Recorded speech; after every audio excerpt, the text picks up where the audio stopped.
Hey everybody, and welcome back to I Played a Thing, Revelations Persona Edition. I am, as always, your ever-friendly, ever-present, and ever-lifeless host, the Foxish, here bringing you more adventures in demonic intrigue. When last we tore ourselves away from our band of poor adventuring high school students trapped in the twisted, perverted bowels of the St. Hermione Hospital, they were at the ground floor, ready to try to escape after seeing Alfred die and their best friend Mary disappear. Let's get this party rolling again. Oh yeah. We're just about out of here. The front doors are not that far away. You'll know the front doors when you see a yellow segment on the overhead map. That usually indicates the exit buffer. We'll be getting... I'm not sure there's a boss fight in this particular segment. They kind of start you off pretty easily. More herbs. Herbs are very, very low level. I've actually rarely ever used them, simply because they're not that useful, and you get heal magic fairly quickly.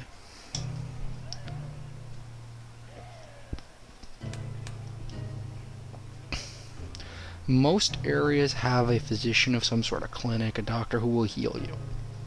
It's not always free. In this case it is, just because they're trying to get you started and you're in a hospital. Alright, back out into the dungeon pit. You have an automatic map.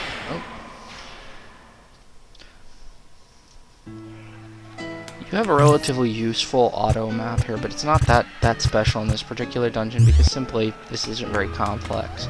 Later places with 10 and 15 floors, pit traps, teleporters, multiple stairwells, it becomes more complex.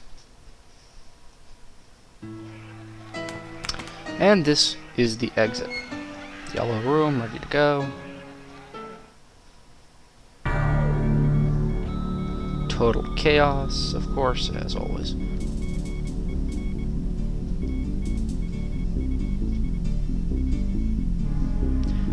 Moral decision time. Who do you help out here? Do you help out Yuki and save the nurse, or do you agree with Neat and Mark, leave her behind to die? Being a good sort, I almost always agree with Yuki.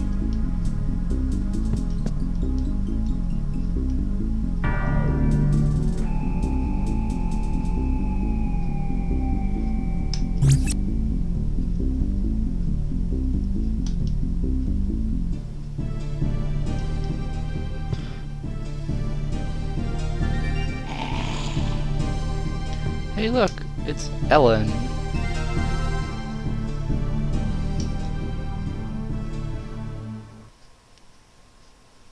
Ellen is an amazing sword fighter. Unfortunately, she gets some relatively cruddy personas too, which kind of reduces her ability to function.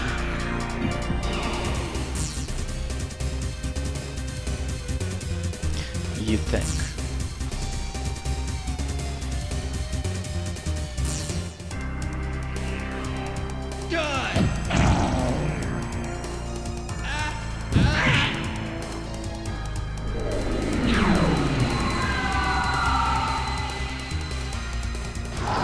And presenting the goddess not related to the shoe goddesses in any way, shape, or form.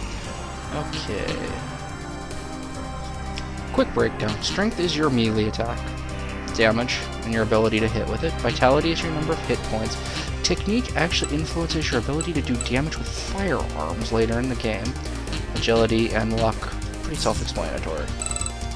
High technique and strength really actually plays out later in the game.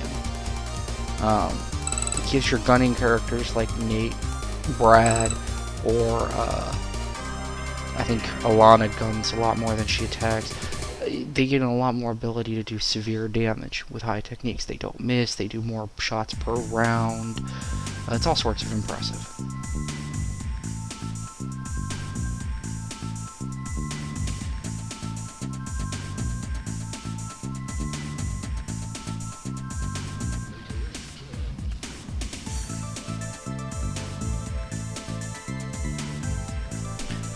That's one way of putting it.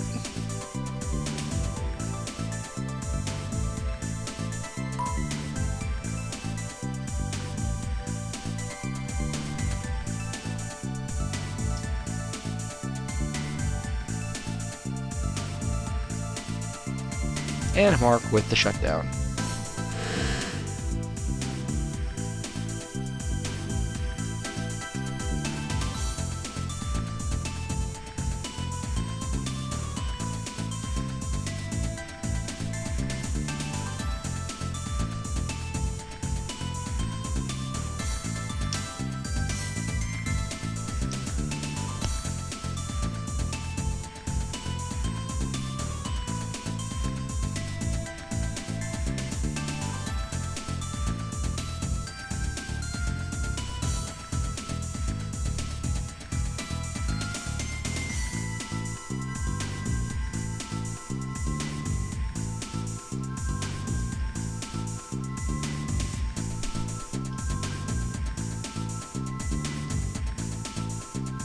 Okay. Now you have to rearrange everybody again to deal with the fact that you now have multiple people. Without guns, a lot of these characters are useless. It's an unfortunate side effect. So I don't save this pattern. But just make up some grouping. You won't have Ellen for long. Ellen also comes equipped with her own sword and a gauntlet. Okay, that's all there is here, so we're going to go back out into the field. Now, as before, I'm not going to bore you to death with me walking around the town trying to get to the shrine and then the school, so I'm going to turn off the recording, get to the shrine entrance, and then bring you back. Be back. I'm going to bring you back just long enough to show you something called the contact system. Basically, this lets you talk to demons, try and recruit them or whatever. These are level 5 statics, and I have a list of what exactly to do with them. Each character has a 4 different approaches they can take. In this case, we're going to have Mark dance. Why you would dance seductively for a thing, I don't know. The goal in any case is to bring up interest. Interest is good. Interest will give you an option to get something from them. The others, joy, anger, fear, they all have effects, but none of them are quite as beneficial. Fear, for instance, will either cause an enemy to go into fear mode, where they're very scared of you and won't attack, or they'll just run off of the fight completely. Mark danced crazy. That kind of became a catchphrase for a little bit after this game came out.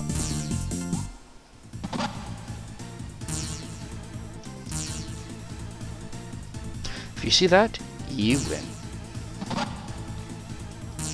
Okay, make your call. We're gonna try for the spell card. They gave it.